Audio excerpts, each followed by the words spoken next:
It's allium season in Seattle. So you see a serpentina boxwood hedge that gives structure to the front garden.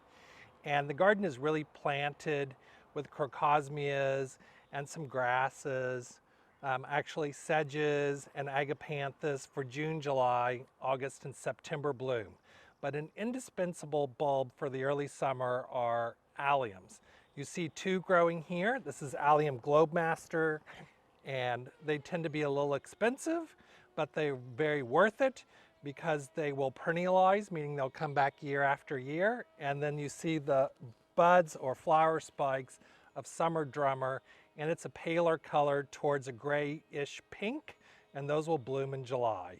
So now's the time to order them. You can't ever order bulbs too early, and then you know how they're going to fit into the garden. Don't wait until November. So thanks for joining us, and enjoy the spring flowers.